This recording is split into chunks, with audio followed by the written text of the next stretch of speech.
Hi friends, அனைவருக்கும் வணக்கம். இன்றைக்கி நம்ம பார்க்க போகிறது ஆம்பூர் தம் பிரியாணி பார்க்க போகிறோம். ஸோ வாங்க வீடியோக்குள்ளே போகலாம். வீடியோக்குள்ளே போகிறதுக்கு முன்னாடி நம்ம சேனலை ஃபஸ்ட் டைம் பார்க்குறவங்க தான் சப்ஸ்கிரைப் பண்ணுங்கள். அப்படியே பக்கத்தில் இருக்க பெல்லை கிளிக் பண்ணி ஆல்னு செட் பண்ணிக்கோங்க. அப்போ தான் நான் போடக்கூடிய வீடியோஸ் வந்து உங்களுக்கு நோட்டிஃபிகேஷனில் வரும். ஸோ வாங்க முதல்ல என்னென்ன தேவைன்னு பார்த்துடலாம். தக்காளி, வெங்காயம், இஞ்சி பூண்டு பேஸ்ட்டு, நெய் தேவையான அளவுக்கு, பட்டை, இது வந்து பட்டை, லவங்கம், கிராம்பு, ஏலக்காய் தூள் இதெல்லாம் வந்து பொடி பண்ணி வச்சுருக்கேன். பிரியாணியில் 2 எடுத்துக்கலாம். ஏன்னா நம்ம வந்து பிரியாணியில் போடும்போது அதை எடுத்து வந்து தூரம் வீசக்கூடாதுன்றதுக்காக. மெயின் வந்து இதுக்கு வந்து காஞ்ச மிளகா, ஆம்பூர் பிரியாணிக்கு வந்து காஞ்ச மிளகா தான் வந்து இது வந்து கொஞ்சம் சுடுதண்ணில் காய வச்சுட்டு அந்த மிளகாயை வந்து சுடுதண்ணில் ஒரு 5 நிமிஷம் ஊற வச்சுட்டு நம்ம மிக்ஸி ஜாரில் போட்டோம்னா வந்து பேஸ்ட் ஆகிடும். ஸோ நான் வந்து காஷ்மீரி சில்லியும் எடுத்துருக்கேன், நார்மல் சில்லியும் எடுத்துருக்கேன் கலருக்காக. ஸோ இதுதான் வந்து மெயினானது ஆம்பூர் பிரியாணிக்கு. புதினா, கொத்தமல்லி எடுத்து வச்சுருக்கேன், சிக்கன் எடுத்து வச்சுருக்கேன். சிக்கன் ஆல்ரெடி மேக்னேட் பண்ணியிருக்கிறேன் தயிர் போட்டு. ஸோ இப்போ வாங்க எப்படி செய்கிறதுன்னு பார்த்துடலாம். நெய் கொஞ்சமாக சேர்த்துக்கிறேன். ஆயில் தேவையான அளவுக்கு ஊற்றிக்கலாம். இப்போ நம்ம எடுத்து வச்ச பட்டை, லவங்கம், ஸ்டார் பூ, பிரியாணி இலை, ஏலக்காய் இதெல்லாம் பொடி பண்ணி வச்சதை போட்டிருக்குறோம். அதே சமயம் பிரியாணி இலையும் சேர்த்துக்கிறோம். அதை கொஞ்சம் நல்லா வதக்கி விட்டுக்கலாம். இப்போ வெங்காயத்தை சேர்த்துக்கலாம். வெங்காயத்தை நல்லா ப்ரௌனாக வதக்கிக்கலாம்.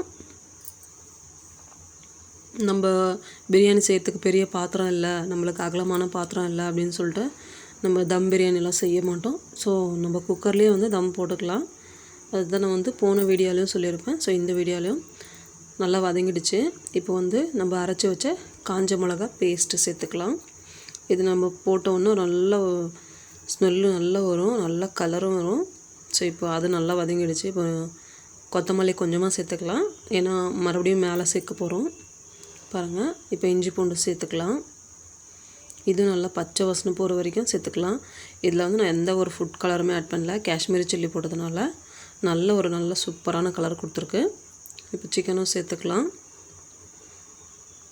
சிக்கன் சேர்த்து நல்லா கிளறி விட்டுக்கலாம். பாருங்கள் எப்படி இருக்குது பாருங்கள், பார்க்கும்போது ரொம்ப அருமையாக இருக்குது பாருங்கள். இப்போ தக்காளி சேர்த்துக்கலாம். தக்காளி வந்து நல்லா வந்து மசியணும். உப்பு சேர்த்துக்கலாம் தேவையான அளவுக்கு. இப்போ வந்து சிக்கன் மசாலா கொஞ்சமாக சேர்த்துக்கலாம்.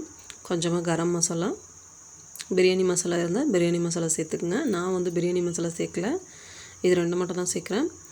தண்ணி வந்து நம்ம வந்து நான் இந்த டம்ளரில் வந்து 2 டம்ளர் அரிசி எடுத்துருக்கேன். ஸோ அதனால் வந்து 1 டம்ளர் தண்ணி ஊற்றிக்கிறேன். 1/4 பாகம் தான் ஊற்றுறோம், ஏன்னா நம்ம வடி பிரியாணின்றதுனால.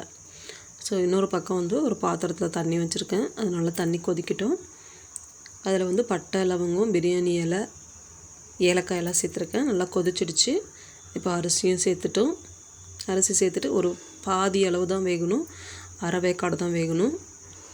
நம்ம வந்து எடுத்து தம் போட போகிறோம். ஸோ அதில் கொஞ்சமாக எண்ணெய் ஊற்றிக்கலாம். அரிசி வந்து ஒன்றோட ஒன்று ஒட்டாத இருக்கிறதுனால எண்ணெய் ஊற்றிக்கலாம். கொஞ்சமாக உப்பு சேர்த்துக்கலாம். ஸோ சேர்த்துட்டு அதுலேயும் கொஞ்சமாக கொத்தமல்லி, புதினா தழை சேர்த்துக்கலாம். நல்ல ஒரு வாசனையாகவும் இருக்கும், நல்ல ஒரு ஃப்ளேவராகவும் இருக்கும். ஸோ நல்லா கொதிச்சிருச்சு. இப்போ வந்து அரை வேக்காடு தான் வெந்திருக்கு. இப்போ நம்ம எடுத்து பார்க்கலாம். பாருங்கள், அந்த அரிசி வந்து பாதி தான், ஒரு அரை வேக்காடு தான் வந்திருக்கணும். ஸோ இப்போ வடித்து எடுத்துடலாம். நம்ம வடித்தாச்சு. இப்போ வந்து நம்ம குக்கரில் சேர்த்துட்டேன். குக்கரில் சேர்த்துட்டு நல்லா ஒரு மிக்ஸ் பண்ணிவிட்டு, நல்லா உப்பு காரெல்லாம் கரெக்டாக இருக்கான்னு பார்த்துட்டு மிக்ஸ் பண்ணிவிட்டு, புதினா கொத்தமல்லி தழையை சேர்த்துட்டு நல்லா ஒரு 5 நிமிஷம் தான் தம் போடணும்.